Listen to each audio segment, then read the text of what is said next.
Hello friends, Stacy Anfinson here with your Tarport market update for February 20th of 2023. Today we're going to focus on what happened in Wake County in January of 2023. If I would give a rating to this, it's going to be an R. So if you've got a happy place to go to view this, or you've got a nice adult beverage, please utilize such, because this is pretty rough. But the last slide, hang with me, and we'll go over some things that I think are good in the market. So three things: what happened in key market metrics in Wake County during January? Were they influenced by increasing mortgage rates in November? Are there any bright spots on the horizon? All right, January showings. We're going to go back to 2015, January in each of these years for the majority of slides. January of 2023 was down 7% compared to January of 2022. It was down 42% though compared to the 8-year January average. So that's really, we're almost about 50% in terms of where we were in a normal market. So we need to see improvement in that.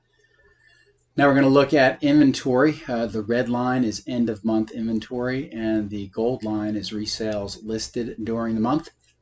The good news, if you look at the red line, is end of month inventory is up 231%. That is not a typo. When I look at these percentages in terms of end of month inventory, they are kind of amazing. So this is 1933 end of month January, and to think a year ago in January it was only 584. So when market participants only have 584 properties to select from, you can see what happened in the first quarter of last year in terms of multiple offers and houses being shown 30 and 45 times. They just didn't have a lot of alternatives, and therefore there was a positive influence on a lot of the resale metrics. Resale houses down 15%. That's not really good. You can see we've been on a steady downward trend pretty much from 2020 in spite of really no headwinds for demand in our market for such. Pending listings, not much better.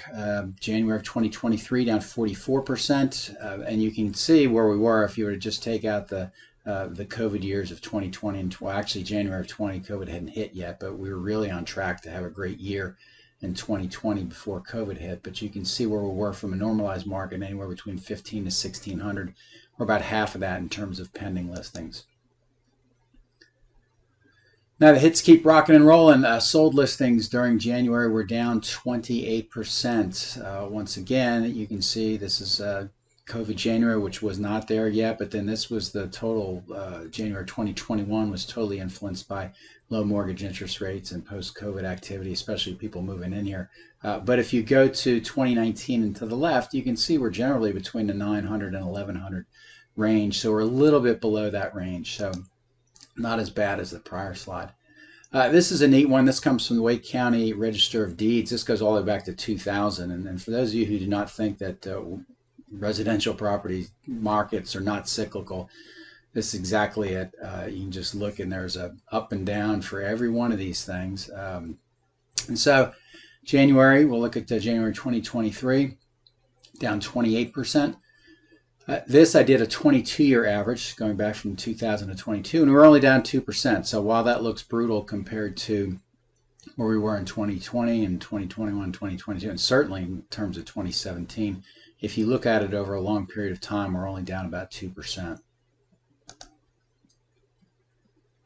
Average days on market, we're starting to get to positive stuff. So hopefully you're still with me. You haven't jumped out the window yet. 53 in January of this year.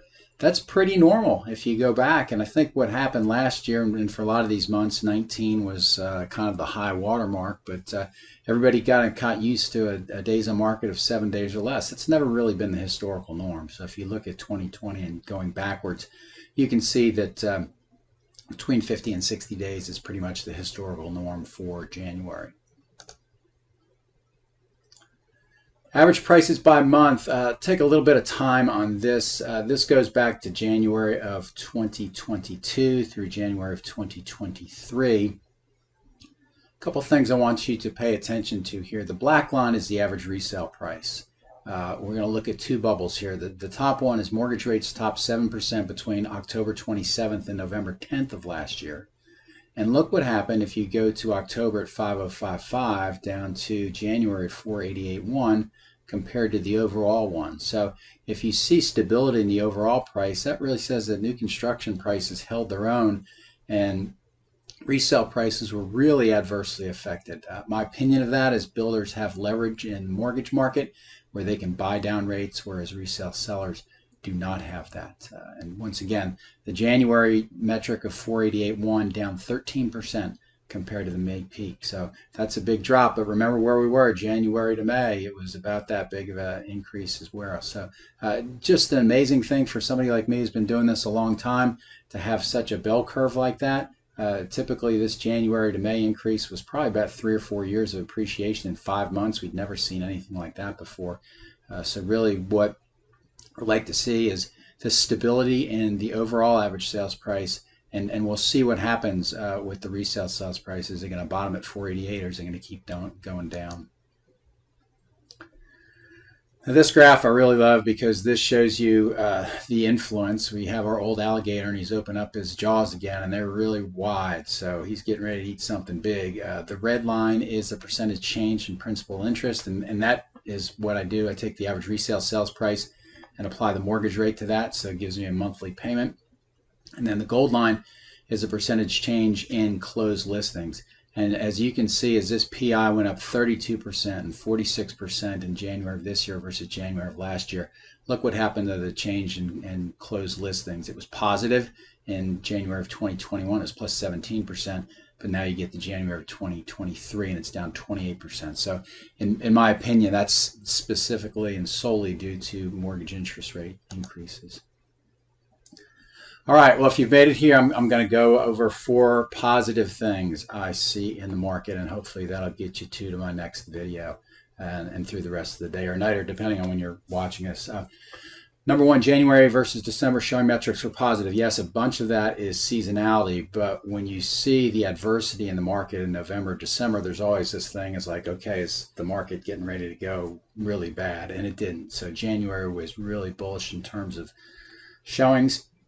Remember, still house price metrics compared to January of 2022 indicate increases, so we're still on the positive side for that.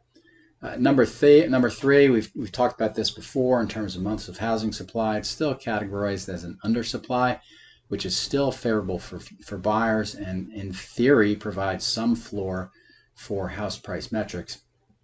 And then a builder survey of pending sales, which I receive on a monthly basis. They had a blowout month in January. They were up 78% compared to December and a 3% increase compared to January of 2022. So new home market still really, really strong. Resale market needs to have more inventory. So that is all we have for now. I hope you made it through it. I hope what you found and listened to was informative. Here's my contact information. Any questions, I can be reached here. Until then, we will see you next time.